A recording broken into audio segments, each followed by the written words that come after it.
시청자 여러분 안녕하십니까, 들매곡간입니다. 무작정 좀 산에 들어와 봤습니다. 강원도의 조금 높은 산입니다. 태백시하고 삼척시 경계에 있는 해발 1000m가 넘는 산인데, 뭐 특별히 무엇을 목적으로 하고 온 것은 아닙니다. 뭐 버섯이 있으면 버섯도 볼 거고요, 나물, 뭐 약초 이런 거 보면서 체력 단련도 할 겸 산 친구들과 여기 나와 봤는데요. 그늘 밖으로 나가면 엄청 더운데, 여기에는 지금 새벽에 비가 내렸는지 바닥에 이슬도 좀 있습니다. 이슬도 있고 바깥에는 무지하게 더울 것 같은데, 숲속에서 다니면서 어떤 식물들이 있는지 한번 공부해 보도록 하겠습니다. 입구에 낙엽송 밭인데 사초가 식물들 많고요. 벌개덩굴이 있고, 요거 이제 꽃을 보시면 요 식물은 꽃을 보시면 쉬워요. 이건 낮은 저지대에서도 보이는데 높은 데서도 많이 보이는 파리풀입니다. 이 독초로 분리되어 있어요.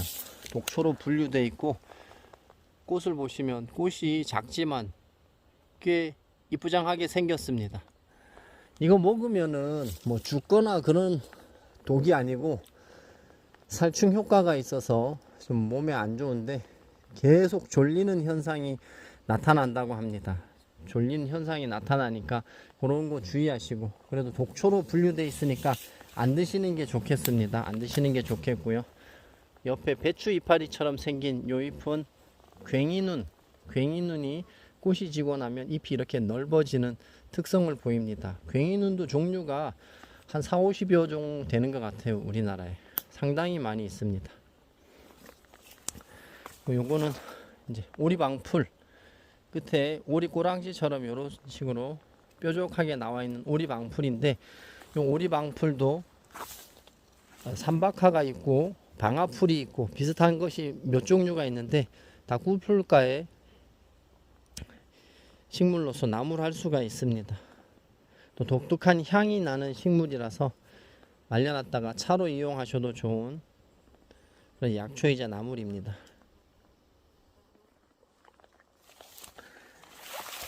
독초는 이런 게 이제 맹독성 독초죠. 갈라지는 부분에 이렇게 반점, 자주색 반점이 있고, 잎이 갈라지는 부분에도 반점이 있는 계단기라고 부르는 지리강활입니다. 이게 독초인데, 일부 지역, 저쪽에 경상도 지역에서는 지상부는 채취해 갖고 나물로 먹습니다. 나물로 먹는데 꽤 별미의 맛이라고 하는데, 다른 먹어보지 않은 분들은 혹시라도 드시면 중독 증상이 있을 수 있고, 뿌리를 혹시라도 섭취하면 사망에 이를 수도 있는 맹독성 독초입니다. 지리강활.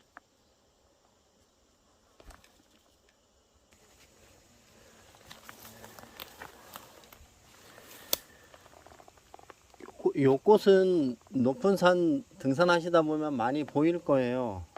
이렇게 주황색 꽃이 이쁘게 폈죠. 요거는 동자꽃이라는 석주가의 꽃입니다. 꽤 괜찮은 야생화고, 물이 지어 있으면 상당히 이쁜데 나물로도 먹을 수가 있습니다. 꽃을 보시면 쉽게 알아볼 수 있겠죠. 이런 거 잘 확인하셨다가 봄철에 나물로 이용하시면 좋고, 여기는 보면 이제 붉은 참반디가 여기 많이 있네요. 붉은 참반디는 열매가 익으면 이런 식으로 익습니다. 이렇게 털 같은 것이 붙어 있어서 보시면 이런 이제 털 같은 이런 게 붙어 있어서 옷 같은데 잘 달라붙습니다. 이런 거 봐 놓으셨다가 채취해서 나물로 이용하시면 좋은데, 생채로 드실 수가 있습니다. 요것도 잎하고 잎 사이에 보시면 자주색 반점이 보이죠. 상당히 고급 나물에 속합니다. 이런 식의 이제 나물들이 있고 약초로 쓰는 그런 식물들이 있습니다. 요거는 엉겅퀴가 씨앗이 이제 맺혀가지고 여물어 가고 있습니다. 모기도 많고. 자, 엉겅퀴는 전초를 나물로도 먹지만 이 씨앗에 들어있는 실리마린 성분이 그 간을 재생시키는 효과가 있다고 해요. 하지만 이제 인터넷에서 찾아보면 엉겅퀴에 대해서 찾아보면 밀크 시슬이라고 했다가 실리마린이라고 했다가 여러 가지 용어들이 나옵니다. 이 밀크 시슬이라는 이름은 그 유럽 지중해 연안이 원산인 그 밀크 시슬이라는 인연초의 엉겅퀴 속 식물이 있는데 그것을 보고 밀크 시슬이라고 하고 요 씨앗 안에 있는 이제 그 성분 밀크 시슬에서 추출한 성분이 실리마린이라는 성분이거든요. 그래서 이 식물에서 추출한 이 실리마린이라는 성분도 간에 좋다 나쁘다 전문가들인 의사들 사이에서도 의견이 분분하지만 나물로 먹을 수가 있고 몸에 해를 끼치는 그런 성분이 아니기 때문에 아마 좋지 않나 싶습니다. 제 의견도. 자, 엉겅퀴입니다.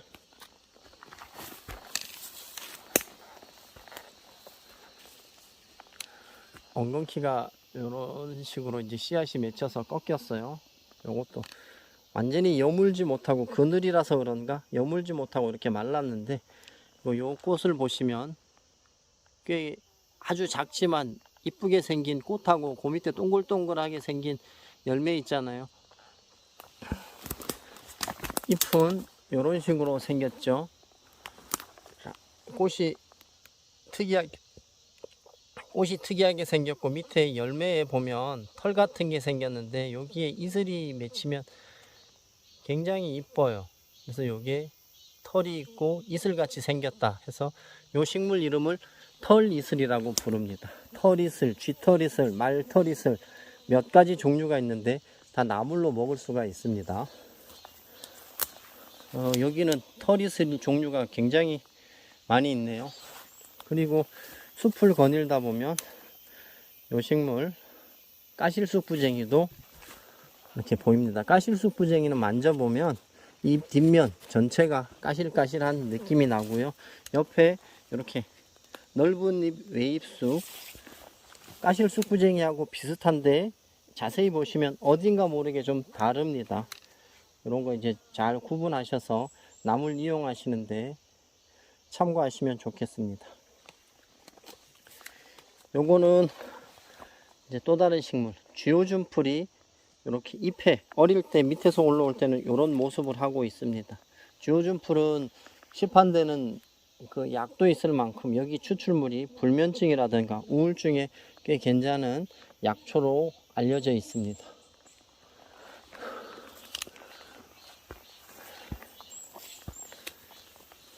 곤드레 만드레의 주인공 고려엉겅퀴입니다.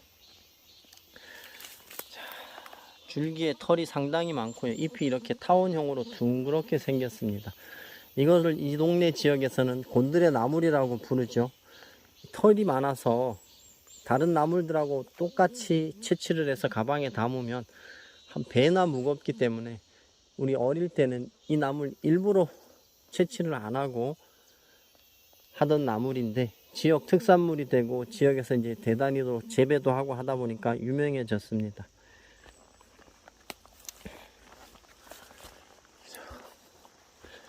그냥 가만히 서 있으니까 산모기들 깔따구라고 하죠. 우리는 줄이 삼색 줄이가 있어서 아디다스 모기라고 하는데 자, 이런 모기도 많이 달라붙고 하네요. 왔다 갔다 하면서 우리 산 친구들은 벌써 멀리 갔는데 저는 이런 거 꼼꼼하게 하나씩 다 봐야 되기 때문에 왔다 갔다 하면서 식물들 관찰하고 있습니다. 자, 요거는 지리강아리고요. 지리강아리고 그 밑에 쪽에 보시면 잎이 넓은 식물이 있습니다. 요거는 숲에 좀 습기가 있는 곳에 오시면 있는데 옥잠난초라고 합니다. 옥잠난초도 있고 키다리 난초도 있고 요 난초 가식물 이렇게 생긴 난초들이 몇 종류 있는데, 요 난초들이 뭐 약으로도 사용하나 본데 그렇게 뭐 썩 뛰어난 효능은 있지도 않을 뿐더러 약으로 쓸 만큼 많이 그렇게 분포하지도 않습니다. 자, 야생화로만 즐겨주셨으면 좋겠습니다. 옥잠 난초입니다.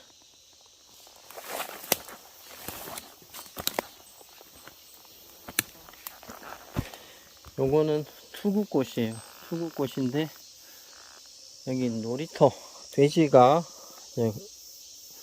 여기 뭐 몸을 비비고 하던 은신처인 것 같은데, 그래서 밟혀서 그런지 많이 크지를 못했습니다. 요것도 이제 투구꽃이에요. 여기서 이제 보라색, 진보라색 꽃이 피면 상당히 이쁘죠. 꽃은 이쁜데 전초는 먹으면 독이 됩니다. 사약 재료죠. 자, 요거는 제가 얼마 전에도 말씀드렸던 기린초입니다. 기린초. 나물로도 먹을 수가 있고 약초로 많이 사용합니다.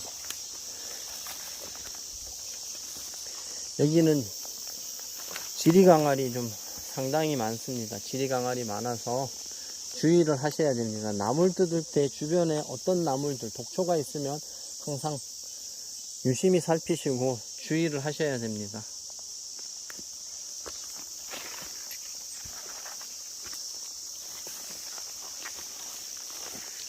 풀이 많으니까 카메라 좀 잠시 끄고 이동하겠습니다.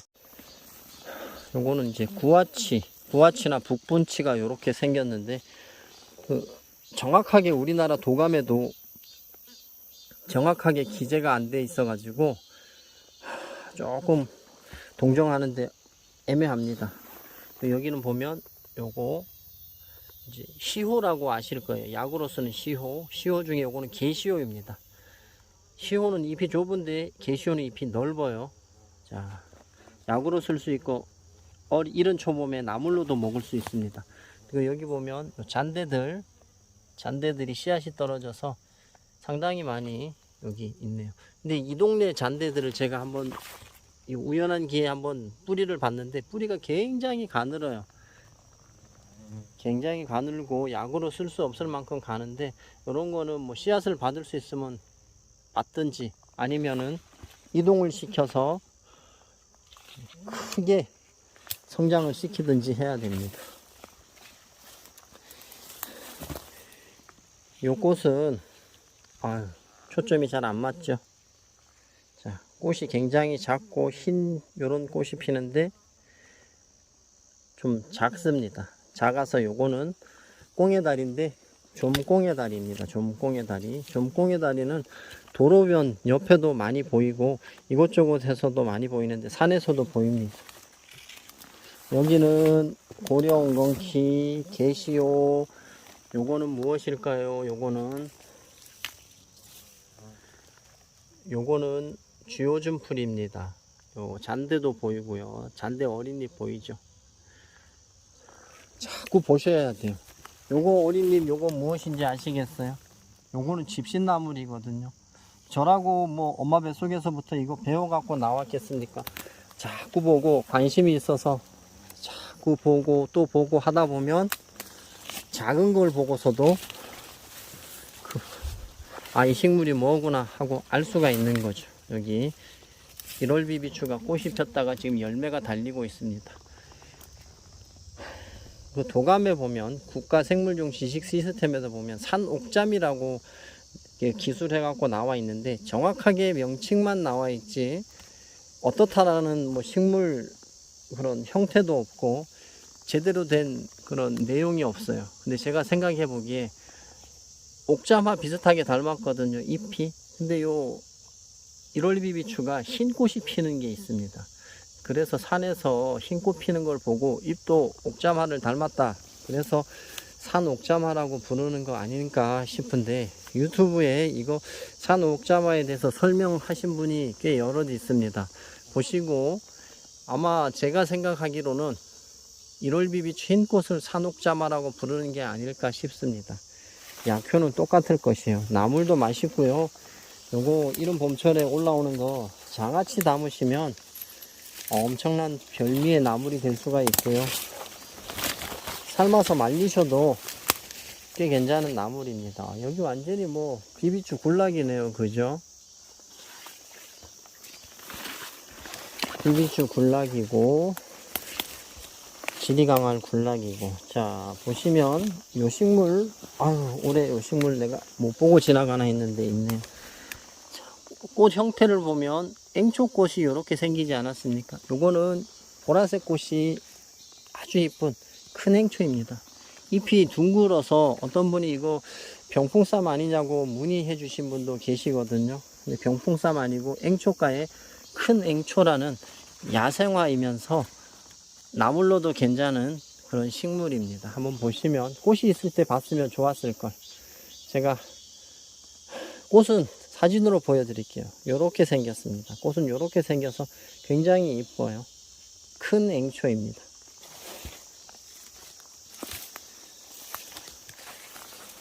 자, 고산에는 벌써 고산에는 취나물이 꽃이 피고 있습니다. 굉장히 이쁘죠? 이거 취나물만 어디 밭에다가 한 무더기 심어놔도 야생화 밭으로 손색이 없을 정도로 굉장히 이쁜 게 취나물입니다. 나물 좋죠? 꽃 이쁘죠? 약으로도 쓸 수가 있죠. 취나물이고요. 시오, 여기 게시오가 열매는 이렇게 생겼고 꽃도 이런 식으로 아주 작습니다. 작고 열매가 이렇게 열매가 맺혔어요. 이런 식으로 얼핏 보면 질경이를 닮았습니다. 질경이를 닮았는데 지그재그로 이렇게 꽃대가 형성되면서 올라와요. 올라와서 위에 산형과 이렇게 우산살처럼 펼쳐져서 꽃이 노란색의 자잘한 꽃이 이렇게 핍니다. 게시호입니다. 여기 보시면 1월 비비추가 아직도 덜 져서 있고요. 얘는 뭘까요? 여기 보면 요거는 이제 두매고들빼기인지, 예. 요 두매고들빼기네요. 두매고들빼기는 요게 이제 두매고들빼기거든요. 취나물처럼 넓잖아요. 잎을 보시면 이렇게 감쌌습니다. 잎을 이렇게 감싸고 올라오는 요건 1년초예요. 잎자루를 감쌌죠. 요거는 두매고들빼기.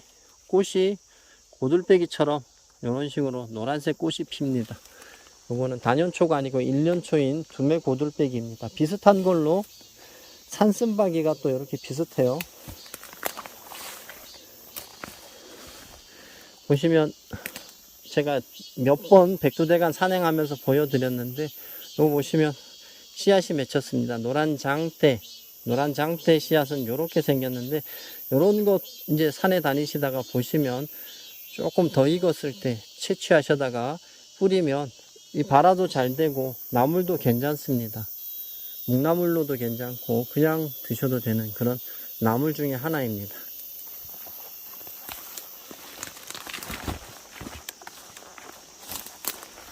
야, 동충하초인가?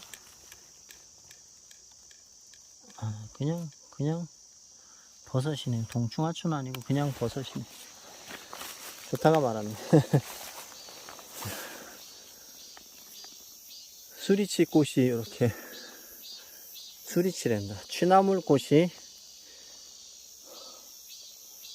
번하게 피어 있습니다. 번하게 피어 있습니다. 잔대가 크지는 않지만 이렇게 꽃이 폈다가 지고 있습니다.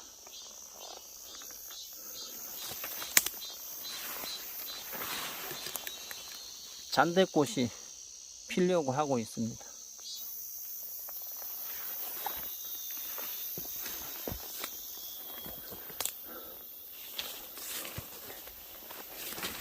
아직 덜 시들은 여기 1월 비비추꽃. 1월 비비추는 이렇게 한꺼번에 모여서 납니다. 일반 비비추는 밑에서부터 층층으로 피어 올라가는데 끝에서 이렇게 1월 비비추는 한꺼번에 모여서 핍니다. 자, 요게 옥잠화도 이런 식으로 피거든요. 근데 옥잠화는 꽃이 좀 더 대형입니다. 그런 것이 좀 다르니까 유의 깊게 살펴보시면 좋겠고요. 오늘 제대로 날 잡았습니다. 병조희풀. 병같이 생겼나요? 자, 요렇게 버스럭버스럭 소리가 납니다. 처음에 올라올 때 새순 때부터. 그래서 이 동네 분들은 이거를 뭐 종이풀이라고도 하거든요. 미나리 아제비과의 반과목입니다. 풀이 아니고. 이름은 풀인데 나무예요. 목본 식물입니다. 꽃이 이런 식으로 피어 있죠. 병조이풀입니다. 이거보다 꽃이 조금 길쭉하게 생긴 것 중에 자주조이풀이라고 또 있습니다. 비슷하게 생겼어요. 나물로 먹을 수 있고 이제 약성도 조금 있는, 모든 게 버릴 게 없는 우리나라 사냥이 나는 식물입니다. 수리치가 어마어마하게 크죠. 자, 결각이 좀 심해요. 그죠? 심하면서 뾰족뾰족하죠. 잎 뒷면을 딱 넘기면 흰빛이 도는 수리치. 자, 요렇게 판단하고, 요것도 수리치죠. 그죠? 여기도 수리치네요. 그죠? 자, 수리치하고 얼핏 보면 수리치하고 고려온건키하고 똑같아 보여요. 어릴 때는. 자, 흰빛이 돌죠. 잎 뒷면이. 근데 얘는 흰빛이 안 돌아요. 자, 그죠? 잎이 생김새는 비슷한데 잎 뒷면이 전혀 다르게 생겼습니다. 뭐 독초가 아니니까 이렇게 구분할 수 있다, 이런 정도만 아셔도 괜찮을 것 같습니다. 자, 여기는 거의 비슷비슷한 식물이 있습니다. 뭐 지리강알 있고요, 제비꽃 있고, 벌개동굴 있고, 동작꽃 있고, 밑에 바닥에 이제 1월 비비추가 좀 있고요, 오리방풀하고 산박하가 있습니다. 자, 이런 식물들이 주종을 이루는데, 또 다니면서 특이하게 생긴 식물이 있으면 또 찾아서 소개해 드릴게요.